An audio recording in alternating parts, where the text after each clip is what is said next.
Wahai pemuda harapan, takutkan dan cintakan Tuhan, utamakanlah akhirat, majulah di dunia, berilmu dan bersemangat, berbakti pada ibu dan bapa, hormati pemimpin dan orang tua, harapan bangsa dan juga negara.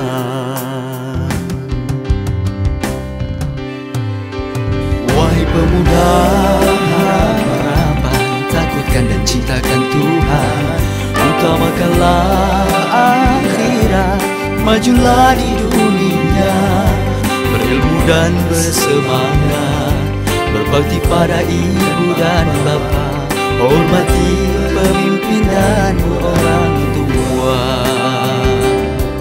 harapan bangsa dan juga negara.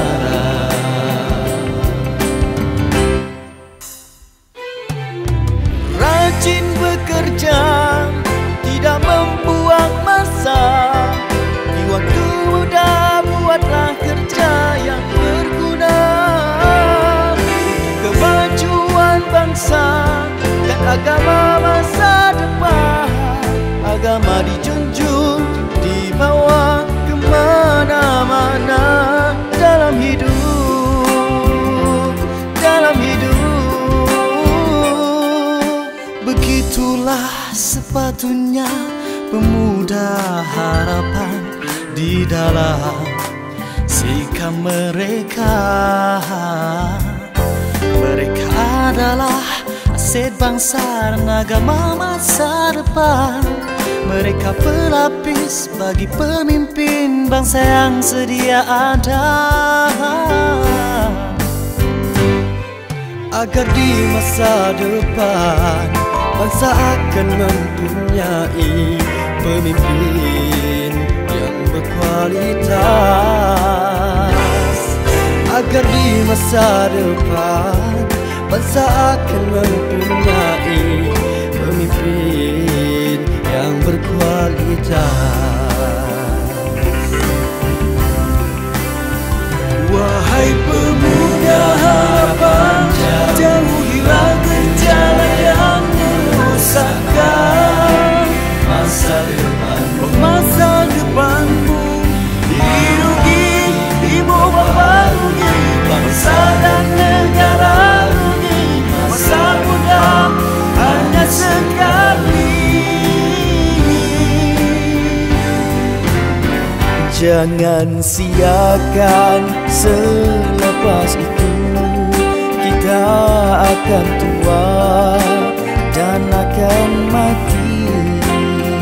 Biarlah meninggalkan jasa kepada agama, bangsa dan negara.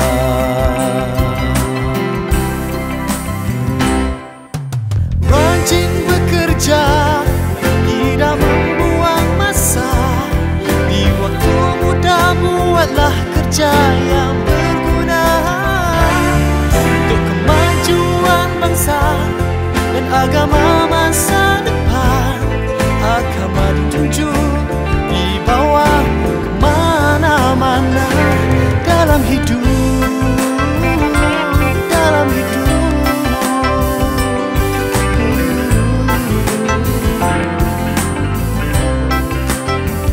Kita harap orang-orang dewasa dan orang tua tunjukkan jalan, supaya pemuda harapan ada contoh, ada pedoman, ada ikutan.